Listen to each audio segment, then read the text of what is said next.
Olá, pessoal, tudo bem? Bom dia, boa tarde, boa noite. Meu nome é Daiane Tamanarra e eu sou militante do Projeto Nacional de Desenvolvimento. Esse aqui é o Conexão Rebelde, um programa do coletivo Dever da Esperança. Hoje nós estamos sendo transmitidos ao vivo no nosso canal no YouTube, no Facebook, no Twitter e no Twitch. Então, se você quiser participar, só deixar seus comentários aí, suas perguntas, que a gente vai ler tudinho aqui. Vocês viram que a gente começou com a Amandinha ali, né? Tudo escuro. A gente atrasou hoje, gente, porque a Amanda está com problema na internet e a gente não está conseguindo, ela não está conseguindo subir aqui para conversar com a gente. Então, o que eu vou fazer? Eu vou trazer o nosso convidado especialíssimo de hoje, que é o nosso amigo Cristiano Araújo. Ele é administrador da rede Em Nome da Rosa. Oi, Cris, tudo bem? Como é que você está? Seja bem-vindo ao Conexão Rebelde e ao nosso coletivo também. Boa noite, Dai. Vamos ver se a Amanda consegue entrar para a gente dar uma boa noite para ela aqui ao vivo também. Né? Boa noite aos espectadores. Né? Uma alegria, finalmente a gente conseguiu combinar aqui a minha participação, estava um pouco difícil. Nossa, demorou, né? Sim, por causa de alguns Faz tempo que a gente compromissos. está. Sim, por causa de alguns compromissos meus, e acredito que de vocês também, né? Então a gente não estava conseguindo parar para conversar, mas hoje finalmente, né? A gente vai conseguir ter essa conversa, vai ter bastante tema polêmico, já vou avisando para vocês. E claro, né? Vamos falar um pouquinho aqui sobre o arcabouço fiscal, que é o tema da semana, entre outros temas, conforme o tempo, porque a gente também, né, tem um tempo meio limitado aqui em virtude de outros compromissos. Mas espero que vocês gostem e espalhem aí, né, essa live para mais pessoas acessarem. Exatamente, deixa o seu. Como a Amandinha não está aqui para dizer isso, né? Então deixe seu like, deixa seu dislike também, compartilhe com seus amigos. O importante é que vocês falem bem ou falem mal, mas falem da gente, para a gente aí entrar no algoritmo e aí a gente aparecer para todo mundo. Queria começar lendo aqui, olha, isso aqui é muito engraçado, do Dennis Keynes. Esse cara só pode ser bozoísta com essa camisa. Ele está brincando, obviamente, né? Aí, ó, aqui, ó. Sempre soube que vocês eram de direita. Olha aí, é complicado. Conta pra gente como é que foi usar a camiseta do Brasil. Para você, teve assim, você ficou um pouco constrangido? E por que você decidiu usar? Porque tem gente que não quer usar até hoje, né, Cris? Não, nem um pouco constrangido, até porque eu acho, até porque para mim, né, a camiseta da seleção não é monopólio de um partido político ou de uma liderança política ou de um grupo ou um gueto político. Eu acredito que essa camiseta é de todos os brasileiros. Quem quiser usar, que use e não precisa ficar preocupado se vão te chamar de bolsonarista ou não. Eu particularmente não tenho problema nenhum em usar, mas eu vou te falar que sim, eu já fui confundido com bolsonarista, inclusive quando eu estava num bairro boêmio, em Porto Alegre, teve um rapaz que passou de bicicleta e me chamou de fascista, porque eu estava com a camiseta, né? Porque o pessoal vive de associações na política, né? Então, eu não tenho problema nenhum, muito pelo contrário, quando alguém me confunde com um bolsonarista, eu até dou gargalhada, porque eu vejo quanto que a gente está, né, muito na parte do simbolismo e sem pensar o que as pessoas realmente defendem. É verdade. Conta pra gente, eu sei que você não é filiado ao PDT, mas você faz parte da militância, assim como eu também não sou filiada. Entrei aqui pelo Projeto Nacional de Desenvolvimento. Quero que você conte um pouquinho a sua história dentro da militância, Cris. Bom, então, né, eu comecei inicialmente assistindo os canais aqui no YouTube e tal, e eu nunca tinha, assim, aquela disposição para criar um canal e tal, e, assim, quem me encorajou de criar um canal e começar a colocar aqui as minhas opiniões foi a minha ex-namorada, né? Aliás, um abraço para ela, né? Se vocês gostam ou não, né, do canal, vocês devem a ela, porque ela que foi a pessoa que me encorajou a fazer Como um é o nome canal dela? aqui no YouTube. É Aurilete. Aurilete, obrigada, em Isso. nome de toda a militância. Bom, e aí então, né? Assim, eu cheguei na militância pelo Ciro, lógico, né? Eu estava procurando já há algum tempo alguém que rompesse com as ideias petistas. Eu procuro isso há pelo menos desde 2010. E aí acabei chegando no Ciro Gomes por um amigo meu que hoje está afiliado no PDT de Porto Alegre, né? Ele fez a citação ao nome do Ciro Gomes, e eu já tinha me decepcionado com alguns quadros, ou alguns eu achava que não teriam muita viabilidade nos próximos anos. Posso citar aqui a própria Marina Silva, posso citar a Luciana Genro, mas eu via que nenhum deles poderia ter uma continuidade. Eu procurava alguém que realmente poderia romper com um paradigma petista. E aí acabei encontrando Ciro Gomes, acabei gostando, comecei a buscar vídeos e mais vídeos, comecei a acompanhar ele, e logo ali, no período eleitoral, eu acabei descobrindo a militância, né? Era uma militância ainda bastante pequena ainda, mas que conseguia fazer um certo barulho nas redes, tanto é que a gente lembra muito bem, né, do movimento, acho que era Vira Ciro, eu não recordo muito bem qual era o nome do movimento, né? E muita gente aderiu, né? E eu fiquei bastante empolgado naquela época, e desde então eu acabei me inserindo cada vez mais. Eu ajudei outros canais, como por exemplo o canal Voz da Legalidade, que hoje, né, tem um outro nome, e enfim, eu fui construindo ao longo do tempo, me aproximando de lideranças do PDT e de pessoas que eram simpáticas ao projeto nacional a partir do Ciro Gomes. A gente foi encontrando coisas em comum e a gente foi se somando, até que a gente construiu uma série de canais que hoje não se limitam mais apenas ao YouTube, né? Eu tenho hoje, por exemplo, redes lá no Quai, tenho no TikTok, né? Tenho no Facebook, e a gente conseguiu consolidar canais, e a gente foi formando redes, vários projetos a gente foi criando ali por 2022, o que mostrou que a gente ainda tem uma fatia interessante, né? E a gente tem a nossa contribuição. A prova disso, né? O governo aderindo uma boa parte do nosso discurso e também, às vezes, copiando aqui e acolá alguns projetos, né, do nosso Calvo do Ceará. Verdade. Eu quero mostrar aqui o seu canal no YouTube, para a gente dar uma olhadinha, o Em Nome da Rosa. Então, quem não segue, vai lá, segue o canal do Cris. Fala para a gente que tipo de vídeo que você coloca, qual a periodicidade. Fala só sobre política mesmo, né, Cris? Sim, só sobre política mesmo. Agora, depois, né, que o Ciro saiu um pouco, né, daí agora eu estou fazendo vídeos mais gerais. Mas, assim, eu não estou fugindo muito daquilo que eu já produzia. Por exemplo, eu tenho, por exemplo, muito pegado aquela franja da insatisfação com o petismo, né? Eu ainda tenho feito essa aposta, apesar de que, claro, aquilo que o governo fizer corretamente eu vou reconhecer, mas sabe como é que é, né? A gente está vendo que as coisas não andam indo muito bem, então sabe como é que é, a gente acaba aproveitando esses espaços, né?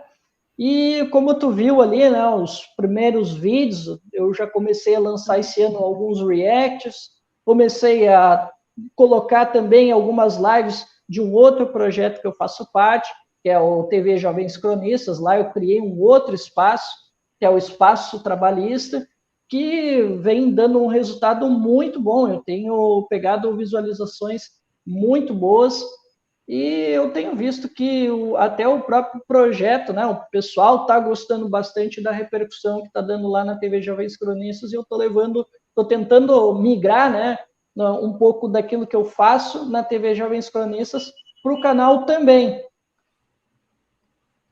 E você já tinha experiência com vídeo? Como é que foi começar a fazer vídeos? Não, assim, eu não tinha nenhuma experiência. Eu fui muito pela observação, né? A gente via os amigos da época do Hangouts, né? Que eram os debates mais livres. E a gente, no início, eu não ligava muito para as métricas, para essas coisas todas, né? Para mim, o importante era eu colocar a minha ideia ali, e é isso aí, né? Eu não ligava muito para título, capa, essas coisas. Hoje eu já tenho um pouquinho mais de preocupação com isso, né? com a edição, que eu acabei aprendendo com o tempo, né? Eu agradeço bastante ao Redes da Massa, né? Que hoje já não é mais Redes da Massa, hoje é o Massifica, ele que me ensinou muita coisa, inclusive a própria logo, muita coisa que eu uso, hoje eu devo muito a ele com relação à edição. Ô, Cris, e esse nome, Em Nome da Rosa, quero saber se você já leu o livro ou viu o filme. E tem tudo a ver também com a militância, mas quero saber se você tem essa referência aí do livro ou do filme. Do livro inicialmente, e depois virou um filme muito famoso nos anos 80, Foi né? 90, eu acho. Eu não lembro 90, se é 80 ou se é sim. 90. Eu acho que é 90. Bom, então, sim, o filme eu já assisti. O livro eu ainda não li. Tinha um amigo meu que ficou de me emprestar, né, o livro, mas eu acabei não lendo. Ele acabou saindo, né, da minha cidade, eu acabei não lendo. Mas eu ainda não li o livro. Mas, sim, tem uma inspiração, né, porque, na verdade, o Eco, ele tem inspiração, sim, né, no nome do canal. Por quê? Porque, assim, o Eco, ele tem aquela frase clássica dele, né, que ele falou que agora, na era da internet, os idiotas eles deixaram de ficar calados, eles simplesmente começaram a falar. Né? Ele diz que a internet deu a voz aos idiotas. E, assim, a vontade minha de criar o canal, além da inspiração, além da motivação que a minha ex-namorada deu, foi justamente porque eu cansei mesmo, sabe? Eu via que tinha muita gente idiota na época do bolsonarismo. Eu disse, pô, eu acho que se eu for para as redes, eu acho que eu não vou fazer tão feio quanto esses caras. Então eu vou lançar o meu canal aqui, vamos ver o que a gente consegue produzir e bola para frente.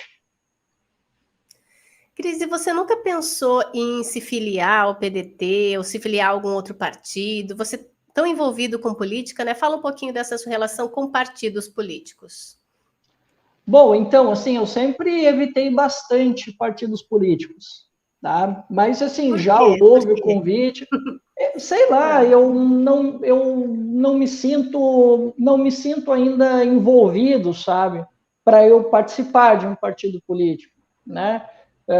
Por exemplo, eu já fui convidado pelo PT, né? Eu já fui convidado pelo PP, pelo próprio PDT também, já fui convidado inúmeras vezes, E mas recusou assim, sempre. sim, eu não me sinto assim bem fazer parte de um partido. Eu preciso saber muito bem aonde eu estou pisando, né? E convenhamos, né? Depois de tudo que os partidos de esquerda têm feito recentemente, principalmente agora no governo Lula, aí sim que eu não tenho a mínima vontade de fazer parte.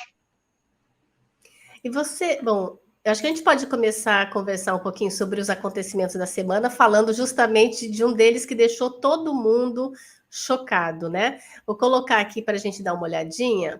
Olha, esse aqui é um tweet do PT na Câmara que diz o seguinte: grande vitória do governo Lula, com 372 votos favoráveis, foi aprovado o novo regime fiscal sustentável. Olha que nome bonito. A bancada do PT segue ainda na defesa do Brasil, do governo brasileiro e do povo brasileiro. Aí, grande vitória. Aí, aqui, algumas pessoas importantes, né? Algumas pessoas importantes aí do PT. E aí, gente, essa notícia saiu hoje, foi agora há pouco. O Estadão deu essa notícia com exclusividade. Deputados admitem aos risos votar por verbas, aspas, pelo Brasil, né? Fecha aspas. Lula liberou 1 bilhão, B de bola, como diz o Ciro, no dia do arcabouço. Cris, lamentável, hein? O que você tem a dizer para a gente sobre esse arcabouço?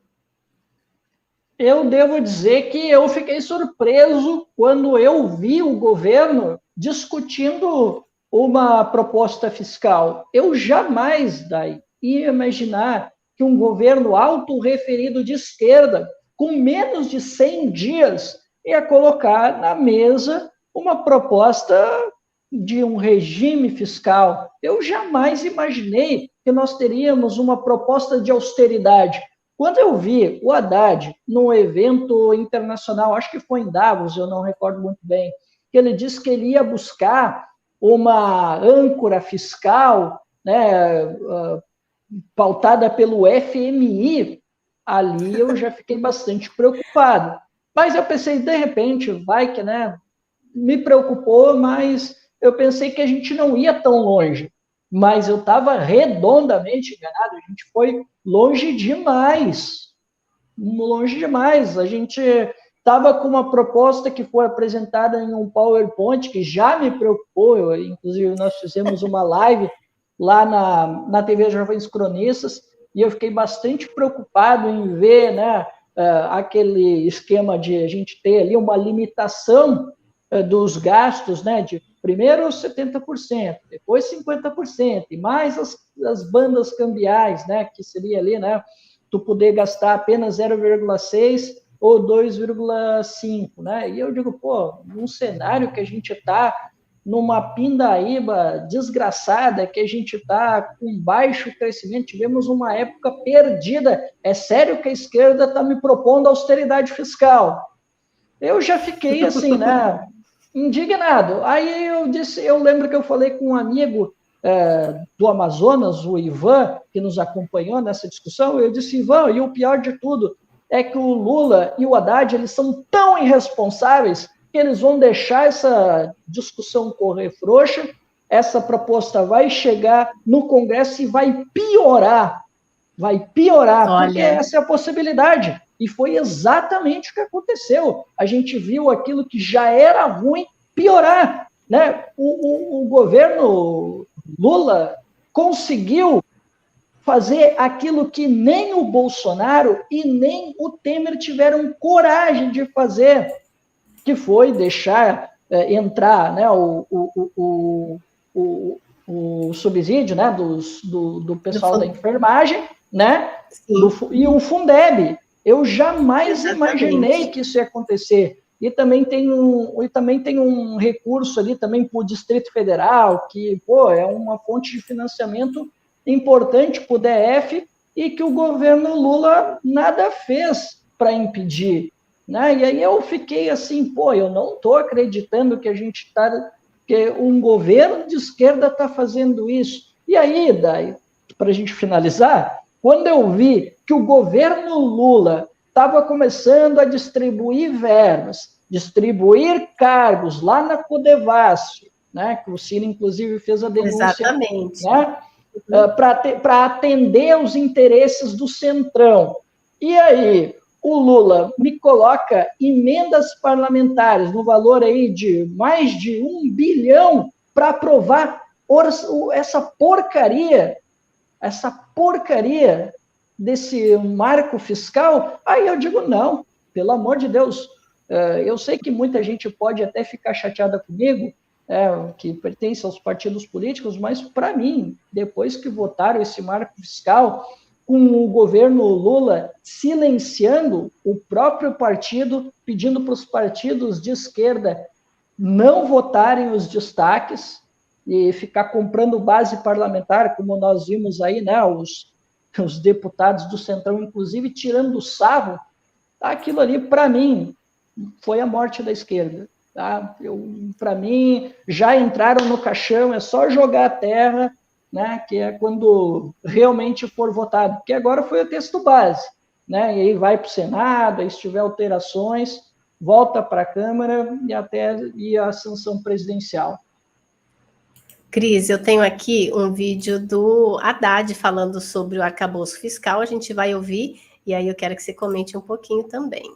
Nós vamos sair de uma década de baixíssimo crescimento, 1% ao ano, de média, uma década muito complicada, 2013 e 2022. Eu penso que nós vamos inaugurar um ciclo que pode ser muito promissor para o Brasil. O que se notou ontem é que é possível, com um bom projeto, você angariar o apoio expressivo dos parlamentares, né? E o que nós estamos vendo aqui com bom senso, com diálogo, com disposição, né? Com disponibilidade, né? Estando sempre abertos a ouvir, o entendimento é possível, é que o Brasil precisa disso. Bom projeto que ele está falando, Cris, é 1 bilhão de emendas.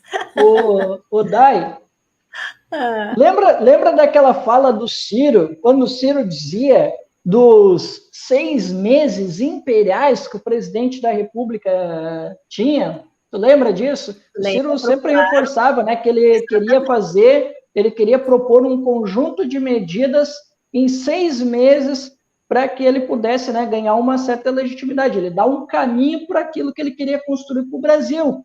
O que o governo Lula entregou até agora? Entregou programas sociais, entregou o teto de gastos, entregou mais o quê? Entregou mais o quê? Em 6 meses, a gente entregou muito pouco. E o pior de tudo, o governo Lula está completamente rendido ao Centrão. O professor Paulo Giraldelli, que é um cara super polêmico, ele tem toda a razão, e a Marina também tem razão no que ela apontou, de dizer que o governo Lula ele está lutando arduamente para legitimar o bolsonarismo. Aquilo que os caras não tiveram uma certa dificuldade lá no governo Bolsonaro, eles estão conseguindo fazer com o melhor êxito dentro do governo Lula, que vai muito ao encontro daquilo que o Ciro falou lá em Portugal, né? De como assim, que só se eu for maluco para eu ir lá e juntar com as forças derrotadas e legitimar essas mesmas forças que eu derrotei na eleição passada. É exatamente isso que o Lula está deixando de legado. É uma vergonha o que a gente está fazendo. E o Gerry lembrou aí, né, do salário mínimo. É verdade. Aí, Dai, eu vejo assim o petismo, porque assim, o petismo ele gosta de ficar falando por aí, né? Que a correlação de forças não é favorável, que a mídia é de direita, como é que é? O Congresso é conservador, eles estão sempre com uma desculpa, né, na ponta da língua. Mas, Dai, qual foi o dia, nesses 5 meses, que o PT conversou com o povo, chamou o povo para a rua, sabe? Organizou o pessoal para ir para a rua para defender alguma proposta que o governo tinha? Só para te ter uma ideia, Dai, foi feita uma pesquisa, a Paraná Pesquisas, juntou ali uma turma ali para saber, né? Quem é que sabe aí o que é o tal do arcabouço fiscal, que eles estão chamando de regime fiscal sustentável, né? Deram esse nome pomposo, né?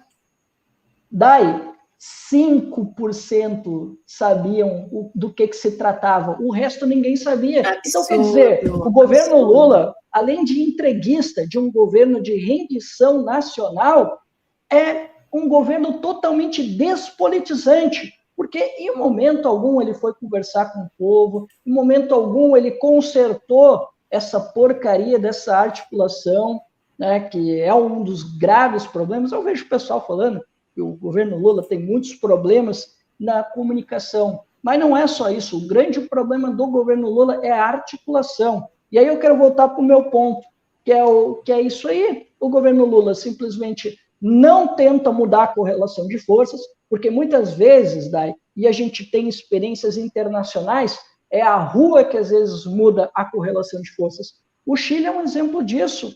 A correlação de forças era favorável? Não era, mas daqui a pouco estourou os protestos nas ruas, e olha só, num governo de direita, de centro-direita, né, eu não estou falando de extrema-direita, de centro-direita, começou a pautar uma nova Constituição. Tudo bem que lá depois acabou dando problema, tudo bem. Mas assim, foi uma maneira de mudar a correlação de forças, que é o que o PT nunca faz, para ele usar, né, como bengala de que não, a correlação de forças não é favorável, para o PT simplesmente ficar num comodismo e não fazer nada. E o pior de tudo, né, são os outros partidos de esquerda que simplesmente se calam para isso e não tem a crítica, né, ao governo do PT com relação a essa submissão total que ele vem fazendo nesse terceiro governo Lula. Quero falar um pouquinho mais sobre essa questão dos partidos de esquerda, mas antes eu quero colocar aqui o Tamir. Oi, Tamir, a gente se encontrou aqui em Natal, no RN, eu conheci a esposa dele, a Thaís, beijo para você. Quem topa ir para a rua defender o arcabouço fiscal? Você acha que as pessoas vão fazer isso, Cris? Acho que seria importantíssimo, mas tenho minhas dúvidas se a gente voltaria para as ruas. O que você acha?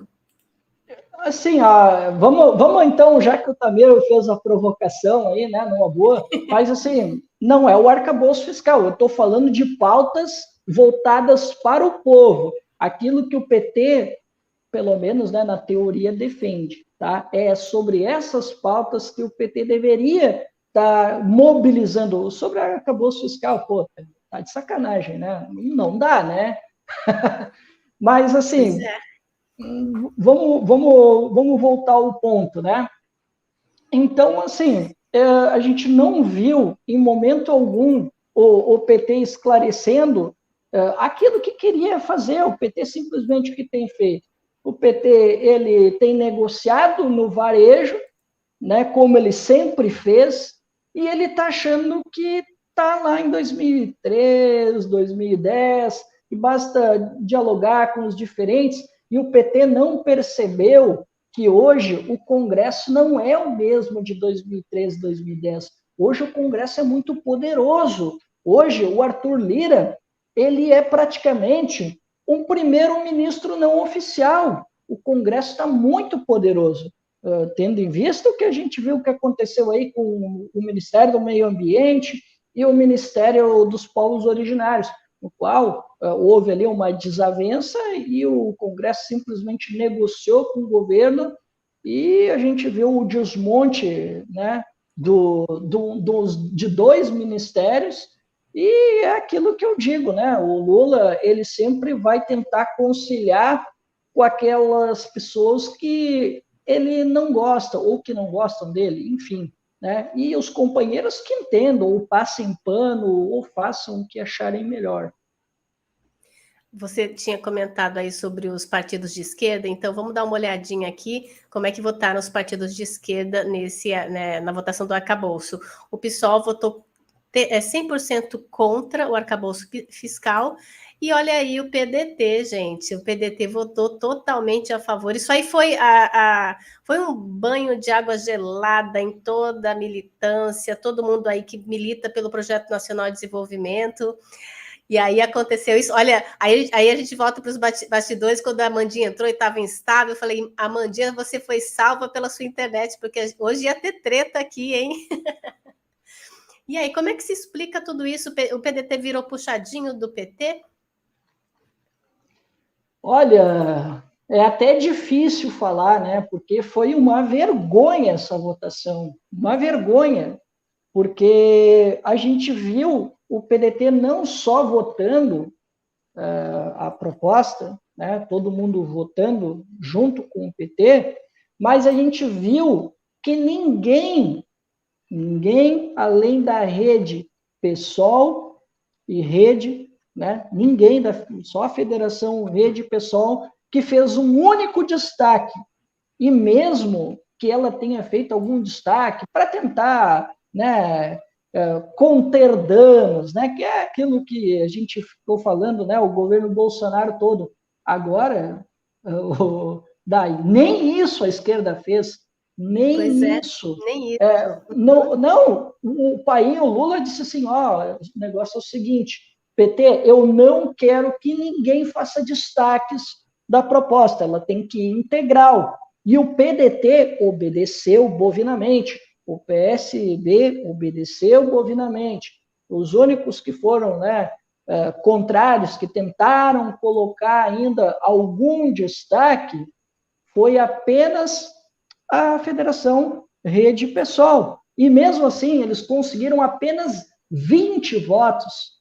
E sabe o que para mim me doeu, assim, que eu fiquei mais indignado nessa história? E aí eu vou puxar uma outra personagem, uma persona não grata entre nós, foi a Tabata Amaral. A Tabata Amaral estava querendo lutar para botar um destaque, para que tirasse o Fundeb do novo teto. O Edilvan também, eu fiquei sabendo que antes da votação também ele queria colocar isso, mas ele teve a oportunidade, quando a Federação Rede Pessoal tentou conter os danos, mas, enfim, ele não fez rigorosamente nada.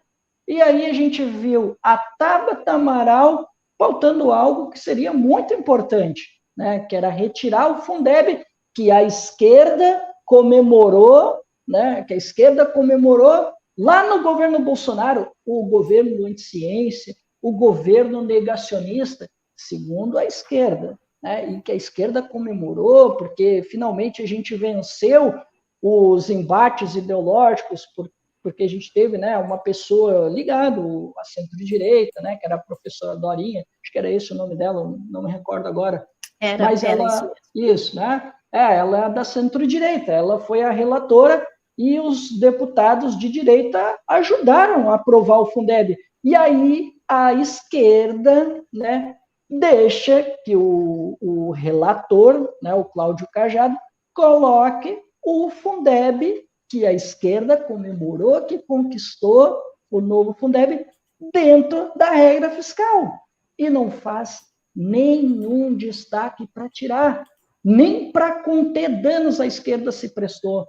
E aí não tem como a gente ficar calmo, não tem como a gente não, às vezes, brigar com o deputado, discutir, ter alguma desavença com alguém, é impossível.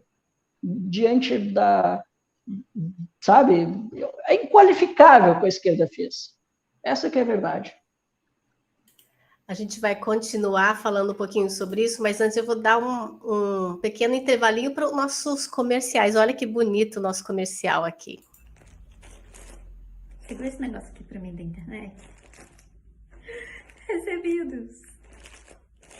Brincadeira. Então, chegou para mim o prêmio do dia 12, dia do Pix, do Dever da Esperança. Acabou de chegar. Acho que as meninas mandaram essa semana, acho. Sexta-feira. Já chegou o sábado. E já abriu o pacotinho para facilitar e tal.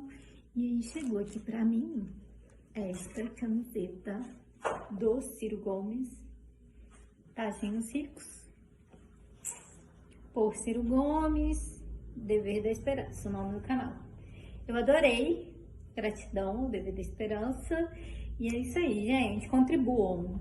Vamos fazer uma vaquinha para ajudar o Dever da Esperança. Beijo! Um beijo para nossa Marija Zita, que ganhou, então, colaborou aqui com o Dever da Esperança. Então, todos vocês que estão assistindo podem colaborar com a gente. Deixa eu ver, vou colocar aqui, olha. É só mandar um Pix, qualquer valor, pix@deverdasperanca.com.br. Mas se você mandar acima de R$5, você concorre a prêmios. Eu vou falar um pouquinho mais depois. Deixa eu colocar aqui o comentário do Tamir. Ele colocou assim, comercial é chunk demais. Eu falei, o que ele está querendo dizer? Não, é chique demais. Falei, gente, eu preciso me atualizar, o que será que são essas coisas? Voltando, já voltar, a gente só deu uma paradinha para a gente respirar, né, porque assim, os nervos estão à flor da pele. Quero que você comente essa imagem aqui, olha. Você acha que o PDT vai ser engolido pela esquerda liberal? Totalmente, totalmente. Porque eu não sei, assim, né? Eu não tenho como dizer o que o PDT tem pensado internamente. A gente não sabe se o PDT ele quer fazer essa federação, né, com o PSB e o Solidariedade para, enfim, né, apoiar o Lula em 2026. Isso foi aventado, né? Mas a gente não sabe se o PDT ele tem algum plano de longo prazo para ele voltar a essa discussão nacional, de ser um partido nacional, de crescer as suas bases. Eu quero acreditar, Dai, que sim, né? Mas eu não sei. E assim, se não tiver esse projeto, se o PDT não quiser fazer essa discussão nacional, né? E hoje eu vejo que um dos poucos que tem feito essa discussão nacional é o Carlos Lupe, né, que está num ministério importante, né, mas, assim, fora ele, não tem mais ninguém com um grande destaque para fazer um debate nacional. E um partido ele se destaca quando ele tem esse debate nacional. A gente, por exemplo, né, o PDT, né, os trabalhistas voltaram de alguma forma, por quê? Porque na figura do Ciro Gomes, a gente voltou ao debate nacional. E o partido que volta ao debate nacional, ele ganha relevância. Então, assim, a gente não tem aquela esperança de que o Ciro vá ser candidato, que ele vá, a gente não sabe qual é os próximos passos dele, a gente não sabe como é que ele está internamente dentro do partido e nem aquilo que o partido pretende futuramente. Eu não quero de maneira nenhuma especular. Mas, assim, eu quero colocar uma situação aqui que eu tenho avaliado, sabe, da eleição passada e até posso trazer alguns casos comparativos na América Latina, que é justamente essa questão aí de federação. Tá? A gente viu na eleição passada, nós vimos alguns partidos fazendo a federação, tivemos ali, né, o Cidadania, o PSDB, né, tivemos o próprio PSOL e Rede, e assim, eu acho que fazer uma federação para sobreviver é insuficiente.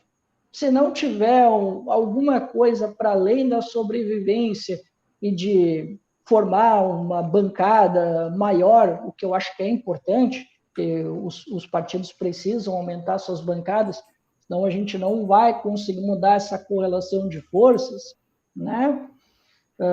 Então, assim, é preciso alguma coisa que os partidos vão ter que buscar para além disso, porque senão tu não vai conquistar o eleitor.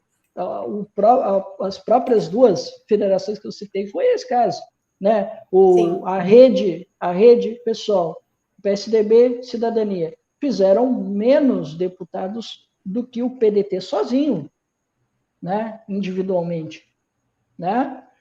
Eu posso pular aqui para o Chile, se eu quiser. Agora a gente teve ali, né, a votação para a nova Constituinte. Os partidos tradicionais de direita se reuniram, eles formaram um grande megazord, como a gente costuma dizer na brincadeira, né? Os partidos tradicionais de direita se aglutinaram e os partidos de esquerda se aglutinaram, né, se separaram um pouquinho, né? Teve ali o partido do Boric, que tinha uma espécie de uma federação, teve um outro partido de esquerda que também tinha, e o partido que representava a extrema-direita, que representava alguma coisa do pinochetismo, os caras foram sozinhos.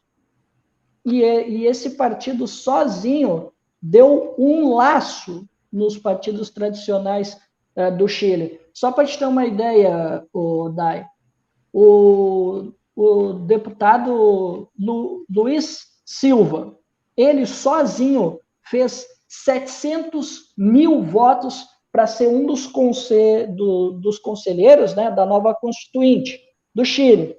E o partido Convergência Social, que é o partido do Boric, fez 560 mil.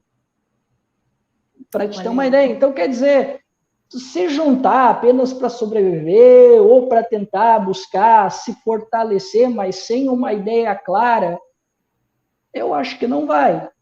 E eu acho que, assim, apostar tudo na federação, sem ter um projeto claro para o Brasil, sem comunicar um projeto claro, eu acho que não só o PDT e os outros que já são uma federação vão acabar se frustrando se não tiver nada para além, né, de se juntar para tentar sobreviver. Cris, eu queria colocar aqui um comentário da Lolita para você comentar aqui. Estamos decepcionados, mas é preciso colocar as coisas em perspectiva. Partido nenhum desses aí tem moral para criticar o PDT. Você concorda com isso? Sim. Não, ninguém tem moral para apontar o dedo para ninguém. É verdade. É verdade, ninguém tem moral para apontar o dedo para ninguém. Porque, assim, se a gente for avaliar partido a partido, todos eles têm os seus problemas, né? E todos eles têm os seus equívocos, ali compondo, né, a base aliada do PT. Né? Então, eu, honestamente, eu concordo com a Lolita que sim, nenhum desses partidos tem lá muita moral para ficar apontando os dedos para o PDT. A gente só lamenta, o Dai, e aí eu volto ao ponto, né, daquilo de o PDT ser engolido, e a gente só lamenta a falta da crítica.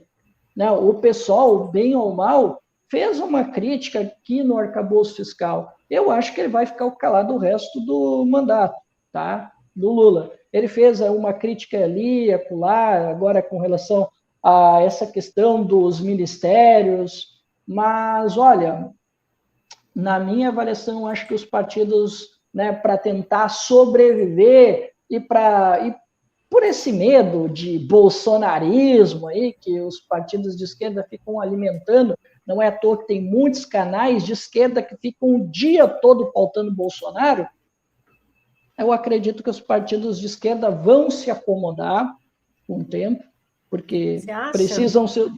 Eu acredito que sim, tá? Eu não acredito que a gente vai ter uma crítica...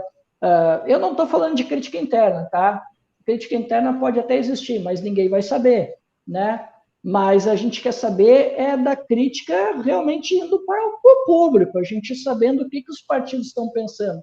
Porque se a esquerda não tiver a crítica àquilo que o PT está fazendo de errado, e a gente ouviu muito por aí, inclusive do próprio pessoal, por isso que eu acho que a Lolita tem razão, porque o pessoal dizia que eles iam disputar o governo Lula para levar o governo Lula à esquerda. E isso, inclusive, era um discurso do próprio PDT também. E o que a gente está vendo não é nada disso. Está todo mundo calado, aceitando o teto de gastos, aceitando as migalhas, aceitando todo esse grande conchavão que o Lula está fazendo com o Centrão, né? Está todo mundo calado, não existe a crítica. E isso é um risco para nós. Por quê? Porque a gente corre o risco de deixar o monopólio da crítica para a direita, ou pior, para a extrema-direita, seja o Bolsonaro ou alguém até pior do que ele. Sem condições. Esse é o risco que eu acabo vendo aí. Inclusive, o professor Mangabeira Húngaro falou isso essa semana. Quero colocar outro comentário aqui do Denis, que ele coloca o seguinte, Denis Keynes. O PSOL vai lançar o... Janones Manoel, ai, sacanagem. Será? Ouvi falar, eles podem tentar se descolar para fazer a crítica à esquerda. Falando nisso, né, Jones Manoel aí falando T de tapioca, B de bola, tá tudo lá, mas odeia o Ciro. Você acha que o PSOL... Mas o Jones Manoel, ele é do PCdoB, né? Enfim. Não, você acha que isso é possível? PCB, Partido Comunista Brasileiro. Isso. Você acha que isso pode acontecer? Não, nenhuma chance. Até porque ele tem uma crítica muito forte ao liberalismo de esquerda, né? E ele tem uma visão bastante clara com relação ao que a esquerda tem se transformado. Inclusive, ele fez, né, um texto lá no portal Disparado, que ele diz que a esquerda ela perdeu a ideia reformista. Aquilo, por exemplo, que o João Goulart defendeu, o próprio Brizola defendeu, a gente poderia colocar o Perón defendeu, a gente poderia colocar outras lideranças latino-americanas aqui nesse balaio, né? A esquerda perdeu isso totalmente. A esquerda se rendeu a um social-liberalismo, se rendeu ao Robert McNamara, né, que ele tem falado, né, que é um cara que trabalhou na FMI, no banco americano, né, no Banco Central americano, e que ele começou a ter uma entrada em movimentos tanto de esquerda quanto de direita. E aí ele tentou, né, pautar propostas mais sociais para tentar, de alguma forma, tirar um pouco daquela agressividade, né, aquela radicalidade que a esquerda tinha. Então, assim, a esquerda está cada vez mais indo para um social-liberalismo, e eu vejo muitas pessoas dizendo que a gente está cada vez mais parecido com a esquerda democrata, né, com o Partido Democrata dos Estados Unidos. Olha, no rumo que o Lula e o PT estão andando, e não só ele, mas a esquerda toda, porque é cúmplice do petismo, eu estou vendo que nós estamos fazendo aquilo que a esquerda europeia fez as traições da esquerda europeia, principalmente a esquerda francesa, né, que se vendia como esquerda, o Partido Socialista, né, e quando chegou ao poder, fez privatizações, retirou direito dos trabalhadores, fez uma porção de coisas que os franceses, que são mais identificados à esquerda, não gostam nem de lembrar. É esse o caminho que eu vejo hoje que a esquerda brasileira tem tomado. Também o Tony Blair é uma referência, né? O Tony Blair, que vendia, né, ser um cara de esquerda, né, um cara progressista, e quando chegou, foi lá e fez um diálogo muito mais no sentido dos costumes e deixou de lado as propostas verdadeiramente de esquerda. Tanto é que a senhorita, não, senhorita não, né, senhora Margaret Thatcher agradeceu o Tony Blair por ele ter pautado a proposta econômica que ela defendeu a vida toda, né? E é exatamente isso que a esquerda está fazendo agora. Está fazendo aquilo que está repetindo o erro de 2015, mas com agravante. Agora cada vez mais rendida ao centrão que ela condenava no governo anterior, ou seja, né, no governo Bolsonaro. Então a gente está agravando ainda mais o problema que já era grave. Quero ler aqui o comentário do Tamiro. Segundo o Tamiro, o Jones está indo sim para o PSOL, ele já ouviu esse rumor.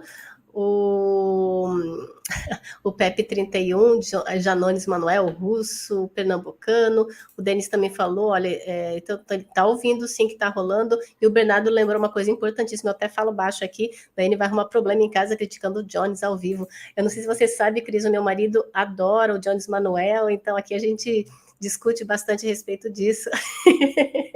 Assim, eu acho que ele tem algumas contribuições legais, apesar de, assim, às vezes eu acho que ele cai muito no politicismo, sabe? De tipo, ou a gente faz a revolução ou nada vai acontecer, né? Eles não conseguem enxergar um caminho alternativo, um caminho dentro daquilo que a gente tem hoje, né? Eu acho que ele falha muito nisso, né?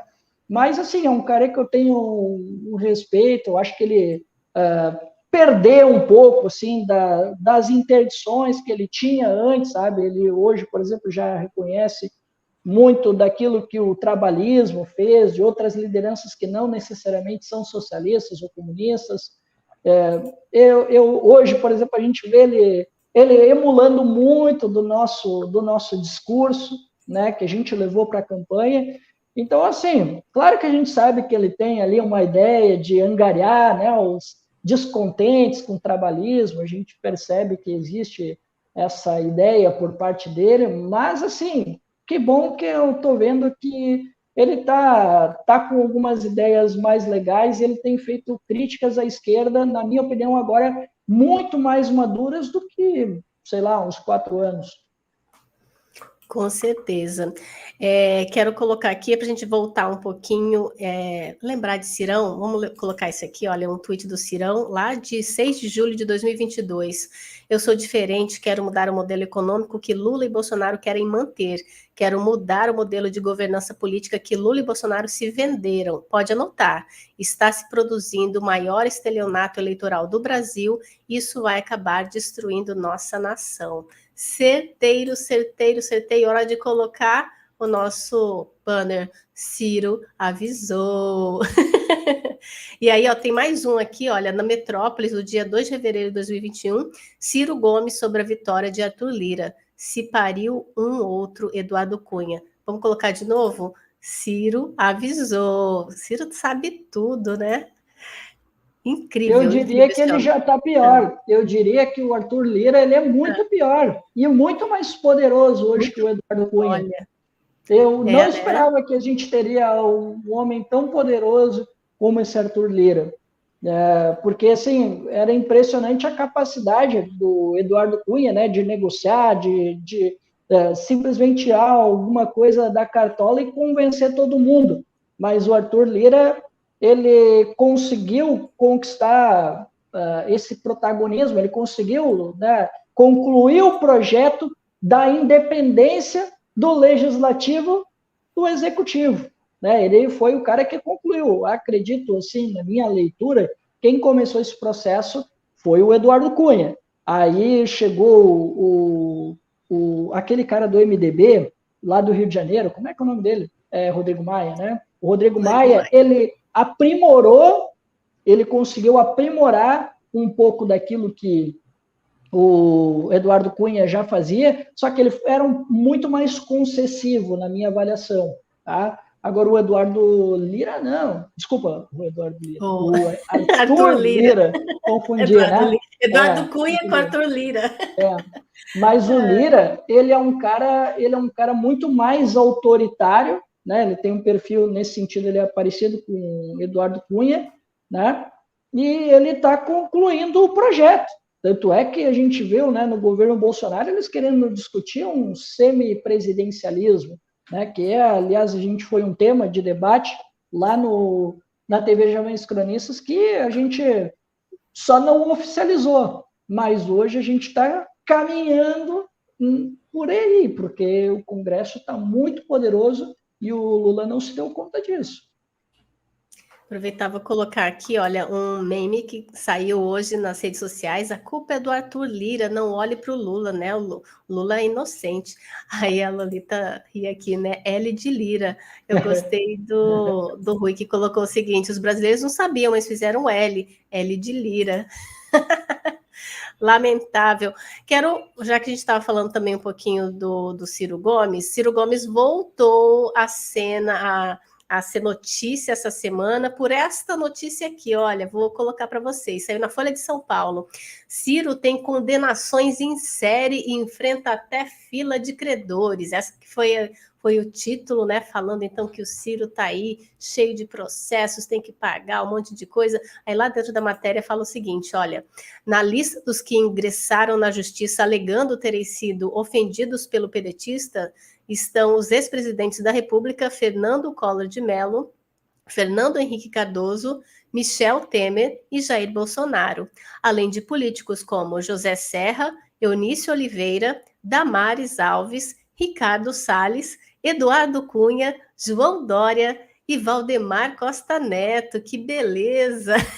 Quem processa Ciro Gomes? Esta imagem contém 70 processos. De que lado você está? Que coisa, né? E a imprensa, o Cirão da casinha dele quietinho, continua aí incomodando. Por que você acha que isso acontece? O que leva a imprensa a fazer reportagens com títulos como esse? Olha, Dai, eu te confesso que essa é uma pergunta que eu também me faço, sabe? Eu não sei se a mídia tem algum receio do Ciro retornar à cena política, se eles têm algum interesse em desidratar ainda mais o PDT. Eu confesso assim que essa resposta eu realmente não tenho. Eu tento entender assim, por que o pessoal fica levantando esse tipo de matéria?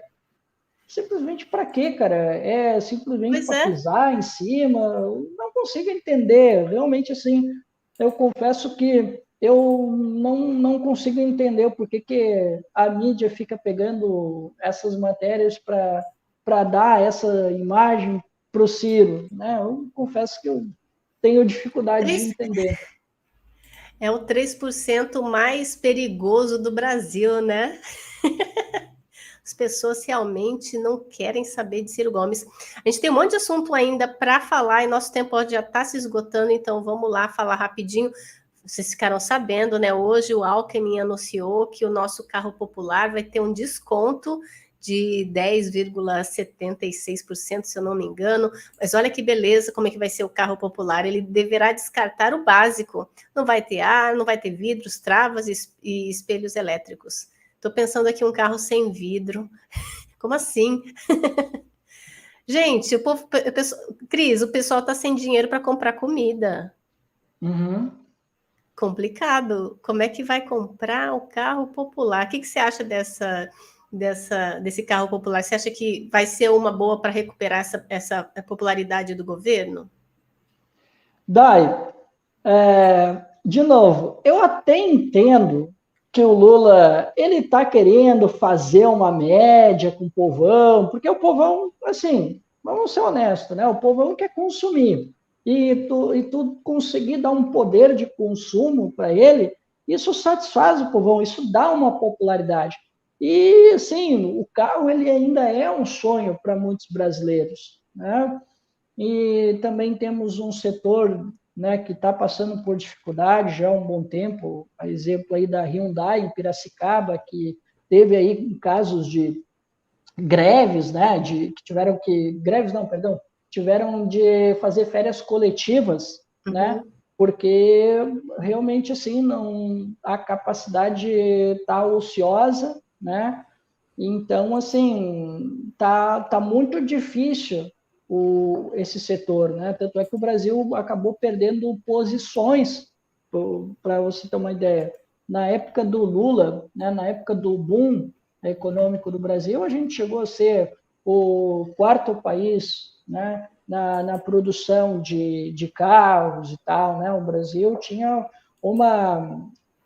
um destaque mundial, mas, né, em virtude das crises que a gente passou nos últimos anos, principalmente com essa década perdida, e também até mesmo por causa de algumas estratégias que as empresas, né, do setor automotivo tomaram, a gente viu que as empresas começaram a sair do país, né? E muita gente colocou a culpa no Bolsonaro, mas não tem propriamente a ver com o Bolsonaro, tem muito a ver com a própria ideia, a estratégia das empresas, porque as empresas elas pararam de se preocupar de produzir os carros de entrada, né? Que é o que o Lula chama de carro popular, né? E eles começaram a investir nos SUV, né, que são esses carros esportivos e confortáveis e tal, né, eles começaram a investir nesses carros,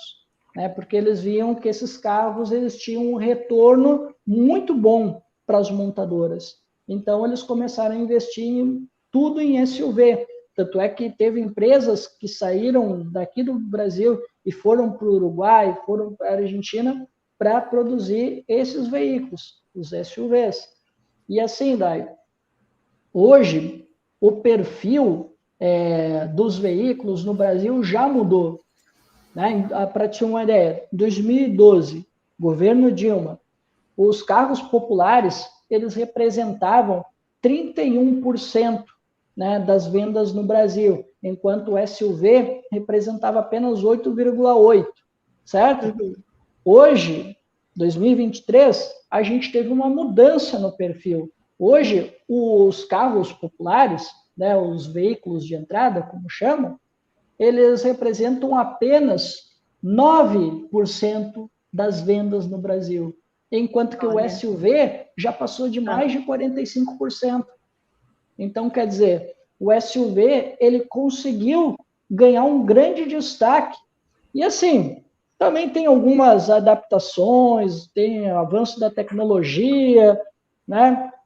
Por exemplo, como tem todo esse lance da ergonomia, né? De construir um carro confortável, a direção ali, né? Numa posição legal, o airbag, vidros elétricos, 4 portas, componentes de computação, né? Então, assim, tudo isso foi impactando no preço, né? Por isso que o carro popular, né, o SUV, né, ele está tão caro, porque a tecnologia ela foi evoluindo, foi se colocando cada vez mais valor agregado, né? E aí começou a encarecer o produto. E também, já que nós pegamos os componentes eletrônicos do exterior, isso também tem um custo, né? Porque nós tivemos, principalmente na guerra da Ucrânia, uma busca muito grande por componentes eletrônicos. Então, isso gerou a guerra dos semicondutores, inclusive entra aqui a nossa CEITEC, né? Que infelizmente o governo Bolsonaro tentou liquidar. Quase, Isso. Então, olha aí. Então, assim, a gente teve toda essa questão da evolução e também tem que o frete, né, que também entra nessa conta. Então, assim, é uma série de coisas que fazem com que o preço dos veículos tem aumentado muito. Assim, eu não lembro os números, mas assim, eu sei que a variação vai de 8% a 28% de aumento, 8% ou 25%. Eu não lembro perfeitamente os valores, mas assim, houve um aumento muito grande, né? E sem contar o juro para comprar o veículo, para te retirar, né? Para fazer o financiamento do veículo. O Brasil tem um dos juros mais altos, tá? É um dos juros mais altos do Brasil, tá? Então, tudo isso entra para o cálculo. Por isso que aqui o SUV, né, que agora estão tentando chamar de carro popular, está tão caro. E aí o Lula agora está tentando ressuscitar os carros populares, esses carros de entrada, e aí ele está tentando tirar airbag, trava elétrica, tudo que as pessoas já se acostumaram, que dá um certo conforto, para ver se consegue baixar. Só que qual é o problema? O problema é o seguinte, é que assim, as entidades representativas, né, do setor de veículos automotores até concordam, elas querem que se reduza a qualidade, tudo bem, pode reduzir, não tem problema, pode dar uns incentivos fiscais para nós também, está tudo certo, né? Pode fazer, mas assim, a gente não sabe se as montadoras vão aceitar. E aí o Lula foi para a negociação. Não, mas quem sabe então a gente não faz assim, a gente aumenta o valor das prestações. Olha como o Lula é malandro, hein? Então, fazer as pessoas pagarem até a morte um carro só para ele poder dizer, né, só para ele ficar dizendo por aí que o pobre voltou a andar de carro, porque ele vai explorar isso. Com né? certeza. Ele vai usar isso como marketing. Então, assim, o Lula é uma miséria política total. Né? Então, ele vai tentar negociar com as montadoras, ele está fazendo essa intermediação com o Alckmin e com o pessoal do MCDIC, como é que é o nome? MCDI, sei lá como é que é o nome, não lembro o nome do órgão lá, que até o Wallace Moreira faz parte, né? Enfim, ele está tentando intermediar uma negociação, mas é aquilo, até onde eu sei, as montadoras não acharam a ideia muito legal e parece também, pelo que eu li na Folha de São Paulo, elas não estão muito afim de retirar tudo aquilo que traz o conforto para o consumidor, né, como o governo quer. Mas aí vamos ver o que vai dar nessa disputa, né? Vamos ver e tomara que a questão da segurança... Mas a ideia não é boa. Mas a ideia não é boa, tá? Não é porque, assim, poxa, o Lula, ele não deveria estar preocupado com o transporte individual. Nós temos uma série de gargalos, né, na nossa logística que encarecem, inclusive, a produção, né, e a locomoção das pessoas. E aí o Lula deixa de fora os transportes de massa, como por exemplo, o VLT, metrô, ônibus, entre outros meios que a gente poderia utilizar, para focar no transporte individual. Dai, qual é a diferença disso para um político liberal qualquer aí? Qual é a diferença? Zero. Zero diferença. Por isso eu digo que o PT é a miséria da política. E eu me admiro dos partidos de esquerda ficarem todos caladinhos, todos pianinhos, nenhuma crítica. Fora aí os casos aí o esquartejamento, né, dos ministérios, o Ministério do Meio Ambiente e o Ministério dos Povos Originários e o arcabouço fiscal, que realmente precisava ter a crítica, né, mas lembrando, né, foi só a Federação Rede Pessoal, só eles, né, enquanto o resto, tudo calado. Partido Comunista, boa, vamos lá, vamos votar em austeridade fiscal, vamos lascar o povo. Parabéns, comunistas. Parabéns pela traição ao povo brasileiro. Esses camaradas, hein? Falando aí, você acabou de falar do Ministério, olha, presidente do IBAMA é convocado pela Casa Civil para explicar licença negada à Petrobras. Isso aí a gente falou também na semana passada, a Petrobras está querendo explorar petróleo na nascente, né, lá no meio da Amazônia, e aí o IBAMA fez... Não, é na nascente do rio, não. Não, conta aí. Não. Assim, na verdade, é a mais de 500 quilômetros da foz do Amazonas. É bem longe, bem no meio do mar.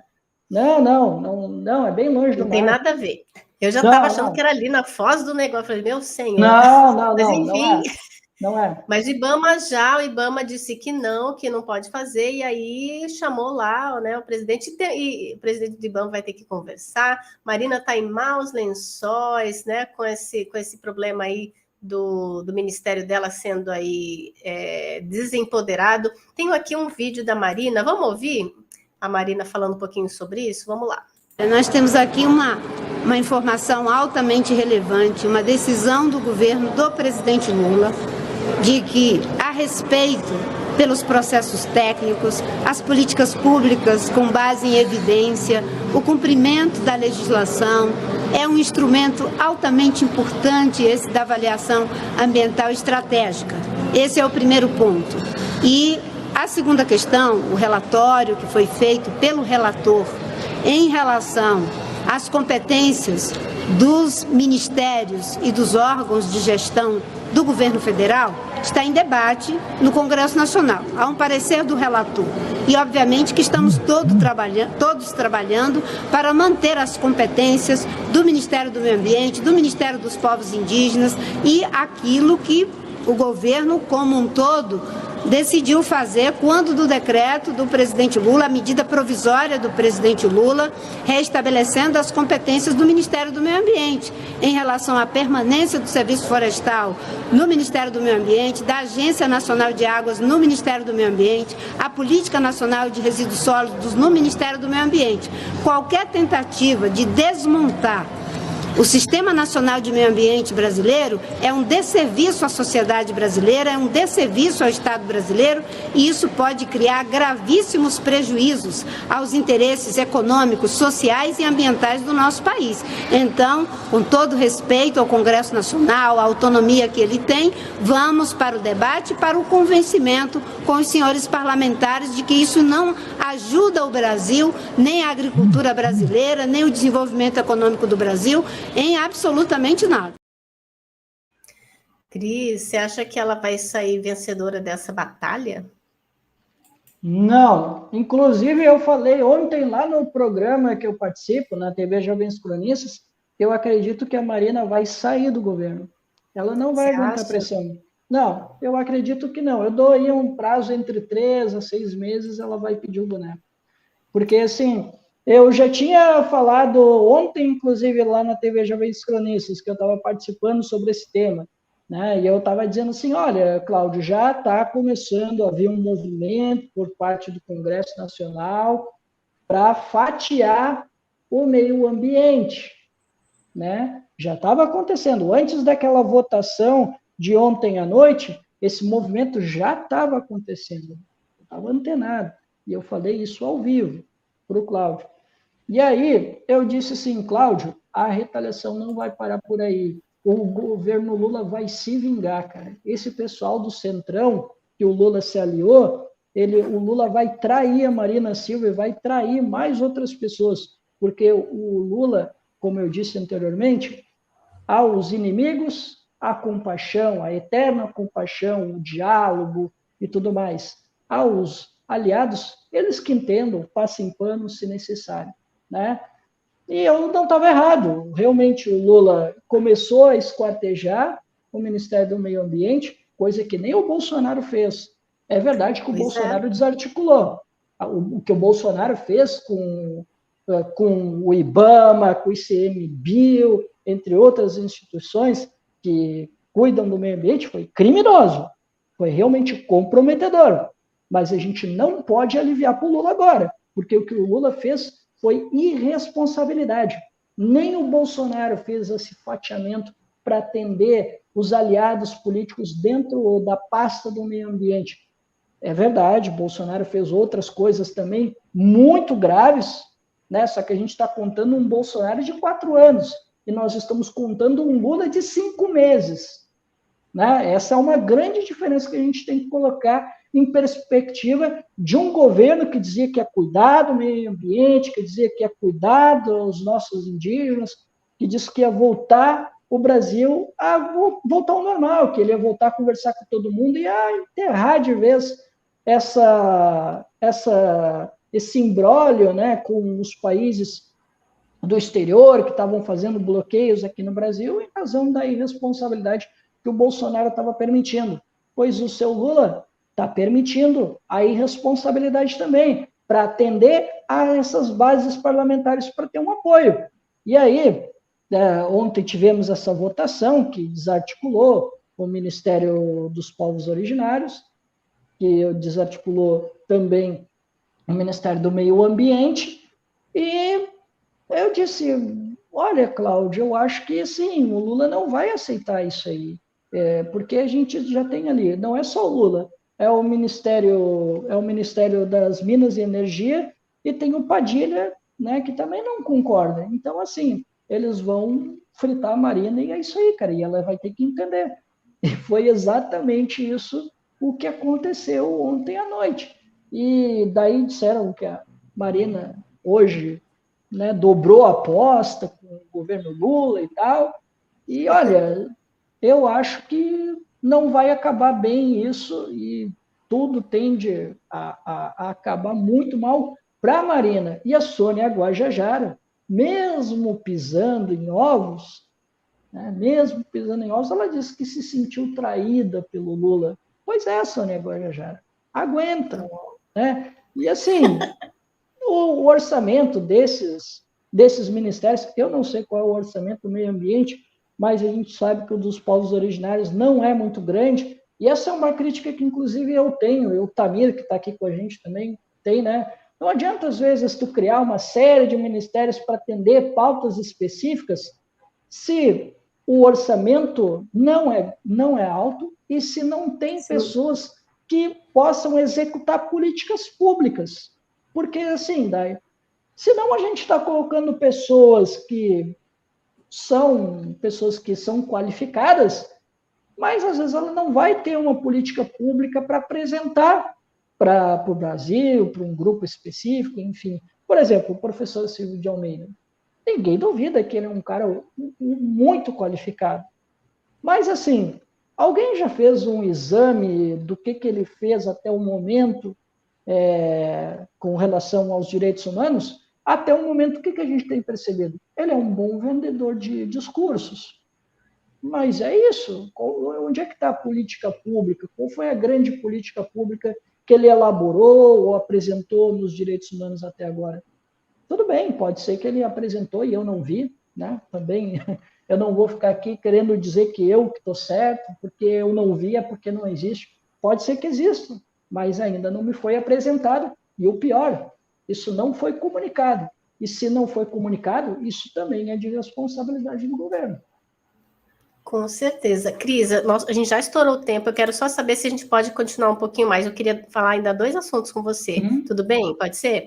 Então tá, vamos lá. Mais um que é esse aqui, que você... Olha só essa notícia. Ministro da Previdência diz que CPMF ajusta e confirma estudos sobre eventual volta do imposto. O ministro da Previdência Social, Carlos Lupe, afirmou... Deixa eu aumentar aqui para ficar mais fácil. Afirmou nesta segunda-feira que a contribuição provisória sobre movimentação financeira é um imposto justo e confirmou que a pasta avalia a eventual retomada do tributo para financiar o sistema previdenciário brasileiro. O que você acha que isso aqui vai... Para achar rico ninguém quer, né, Cris? Agora, cobrar CPMF do pobre está aí. Sim, eu não sei em que termos que ele quer falar de CPMF. Eu não sei em que termos ele quer discutir isso, porque o próprio Ciro já defendeu isso, né? Eu lembro de entrevistas passadas do Ciro, acho que até 2016 ele ainda defendia essa ideia. E eu, particularmente, se for para taxar quem ganha muita grana, eu sou a favor mesmo. Bota essa porcaria dessa CPMF. Agora, se é para cobrar... Você acredita que vai ser isso? Agora, se é para cobrar... Não, eu estou dizendo, eu estou colocando uma condição. Se for para taxar a movimentação financeira de quem ganha muito, eu sou a favor. Inclusive, era isso também que o Ciro defendia. Inclusive, era isso que o Ciro defendia. Ele não defendia que se cobrasse de qualquer movimentação financeira. Inclusive, foi uma ideia que já foi defendida. Agora só não me pergunte por quem. Não sei se foi o PT que defendeu. Não, é sério, estou falando sério. Eu não lembro quem foi que defendeu essa ideia.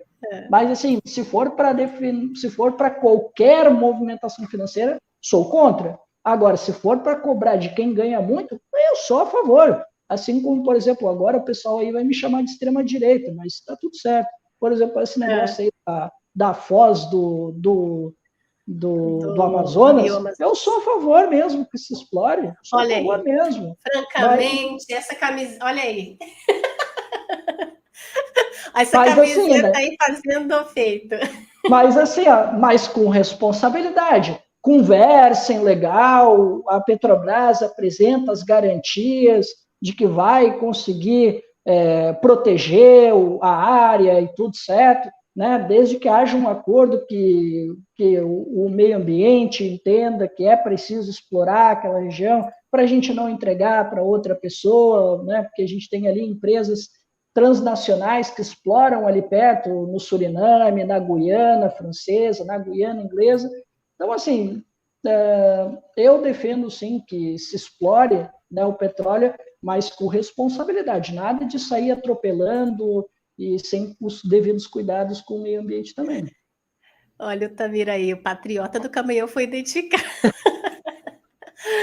Ai, gente, ó, a última coisa para a gente encerrar é uma movimentação que eu estou sentindo nas redes sociais, que é o seguinte: saiu esse tweet aqui do PT do Senado. Vitória, comissão mista acaba de aprovar parecer favorável à MP da organização ministerial do governo Lula. Câmara dos Deputados deve votar o texto amanhã. Aí um influencer, eu tirei o nome dele aqui, inclusive uma pessoa que frequentava a sala do Dever da Esperança lá no Clubhouse, escreveu assim: que vergonha esse tweet, eu não acredito que vocês postaram isso. O pessoal tá abrindo o olho. Aí tem essa outra pessoa aqui que escreveu assim: o amor ao Lula está se transformando em ódio de uma hora para outra por muitos dos que comentam aqui. Tô pasmo, que tipo de apoiador do governo é esse? Só apoia quando acerta, assim fica fácil. Quer dizer, não pode nem criticar, né? O que você acha que vai acontecer com os apoiadores? Eles estão abrindo os olhos, vão passar pano, tem de tudo, né? Vai ficar nesse chove e não molha, tá? Deve ficar nesse chove e não molha. Por exemplo, eu vi pessoas, não só esse sujeito aí, que inclusive eu compartilhei nos grupos, né? Essa passação de pano absurda, mas tinha pessoas ali passando pano. Mas é verdade que eram poucas, a maioria estava indignada, né? Inclusive o Jones Manuel, que foi citado aqui, né? Também estava lá na crítica a isso, porque o que aconteceu? Eles, na prática, eles retiraram do presidente da República, retiraram do Ministério do Meio Ambiente as competências para marcar as terras indígenas, para também tem um negócio de cadastro rural também, não sei, eu não entendo muito bem dessa parada aí, mas eu dei uma lida bem por cima mesmo, é verdade, fiz uma coisa bem na cachorrada, né? Mas, assim, o PT perdeu ainda mais com essas articulações, que agora o Centrão está nadando de braçada. E aí faz todo sentido aquilo que a Marina falou, né? De que no governo do PT o bolsonarismo está se legitimando, assim como também faz muito sentido aquilo que o Ciro falou, né, na participação dele lá em Lisboa, que ele disse que o Lula está se conciliando com as forças derrotadas e está, de alguma forma, executando o projeto deles. Isso é que é a grande loucura que o governo autorreferido de esquerda está fazendo, né? Sem contar, né, o arcabouço fiscal aí, que é o tema da nossa indignação maior. Totalmente. Gente, antes da gente continuar rapidão, olha, o Tamir avisa que logo depois que acabar aqui o Conexão Rebelde, ele vai abrir a live dele, então a gente vai para lá depois. Mas a gente já está chegando no finalzinho, deixa eu só pedir para todo mundo seguir o Dever da Esperança nas redes sociais. A gente está no Facebook, no Instagram, no YouTube, no Twitter, no Twitch e no TikTok.